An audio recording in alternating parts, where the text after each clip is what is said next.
മാനേജ്മെൻറ്റുകളിലും പോയി അവിടെയൊക്കെ നിസ്കരിക്കാൻ സ്ഥലം വേണം, കുട്ടികൾക്ക് ഹിജാബ് ധരിക്കണം എന്ന് പറയുന്നതിന് പിന്നിൽ നിഷ്കളങ്കമായ താല്പര്യങ്ങളല്ല. സത്യം, എനിക്ക് അപ്പോഴേ തോന്നിയിരുന്നു. ഇതാ ഉദാഹരണം നോക്കൂ. നിങ്ങൾക്ക് എന്നും എന്റെ വീട്ടിൽ വന്ന് കാണാം, ഒരു നിസ്കാരപ്പായ അവിടെ ഉണ്ട്. എന്നിട്ട് പടിഞ്ഞാറ് എങ്ങനെയാണെന്നുള്ള കറക്റ്റായിട്ട് ഞാൻ മാർക്ക് ചെയ്തിട്ട് എന്റെ ഗസ്റ്റ് റൂമിനകത്ത് ഞാൻ വെച്ചിട്ടുണ്ട്. എന്റെ വീട്ടില് ഇപ്പോഴും പൂജാമുറിയിൽ ഒരു നിസ്കാരപ്പായുണ്ട്. ഞാനില്ലാത്ത സമയത്തും അവിടെ വന്ന് വിദേശത്തൊക്കെ വന്ന കുടുംബസമേതം നിസ്കരിച്ചു പോകുന്നുണ്ട്. ഒരു 10 സ്കൂൾ കൂടി തുടങ്ങുന്നു, കാശുണ്ട്, സ്കൂൾ തുടങ്ങാനുള്ള സൗകര്യമുണ്ട്. കുട്ടികൾ അവിടെ പഠിക്കട്ടെ.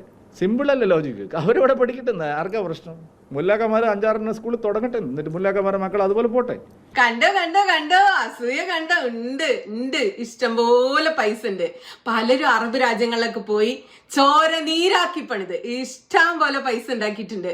അതുകൊണ്ട് അവര് സ്കൂളും പണിയും ബിസിനസ്സും നടത്തും, സുഖമായി ജീവിക്കുകയും ചെയ്യും, മക്കളെ കിട്ടിക്കുകയും